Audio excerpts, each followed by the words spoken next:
Let's say you want to create a form that you want every single time the user is going to press the button and send, like in this case.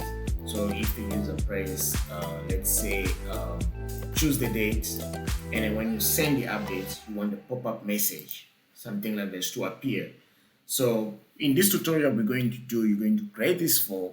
It's in an update form. So after the user choose the date that whatever that's going to choose, or the year, or let's say 2025 and July the 8th, and then when you send, so you want the message to say this page was updated on the 2025 7 8. So you want this to be printed, so to show when exactly the page was updated. So in this tutorial, we're going to go through this. I'm going to explain step by step how to create this in less than 5 minutes. Let's go. The first thing is we need to declare our doc tag. So we know this is an HTML, so we tell him this is the HTML. Basically, we want to say this is the HTML, and then we open our HTML tag and then we close it, and then the next line we're going to create our body. So you open the body tag and close. Whatever we're going to do is going to be within the body. We're not going to do it outside the body. We're going to do it within the body.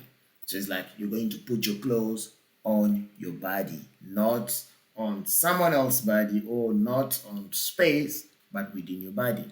Then we're going to next. So we want the type. This is going to be the updated form, and then we use our bold. We want it to be on bold.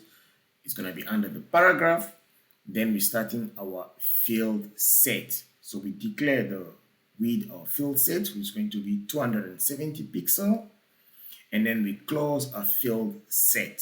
So we have an open tag and a close tag. So when you put your, so with the Visual Studio Code is helping you to say the field set element represents a set of form control optionally grouped under a common name.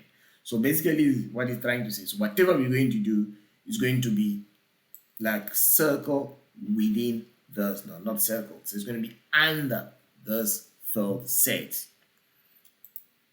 Then we have our legend. So basically the title of our full set is going to be contact detail. And then the message that we want to be print. So when was this website was updated? And then we're using our input type, date. So we're going to click on the date. And then we're using mobile for the name of the input. And then we use the ID of it. Then we close. So we're going to see where exactly those details are going to fill in. Then we have our button. We declare our button, which is going to be type of buttons button, and then on click. So when we say a pointing device button is being pressed and released on the element. So whatever we're going to do when we put there is going to be used, and then we have the function getting input value that's going to be used under the script that we're going to declare right now. So now we're going for our script. So this is a way we're going to declare our JavaScript. The name of the function is to get input value. Remember, we just created function over there, get input value. That's the function we're going to use. And then we say let the value equal to document get element ID. That's the element ID that we use here on the input. So when we're going to click on date, the element ID that we're going to use there, so whatever is going to be there is going to be recalled over here, and then we want this message to be printed as an alert that's going to be come out. So it's going to take whatever the information that we're going to click, save it under this. The function is going to call it and set it on value, and then this page was updated, and then it's going to print that value. So this is going to be convert into value, and then it's going to print it.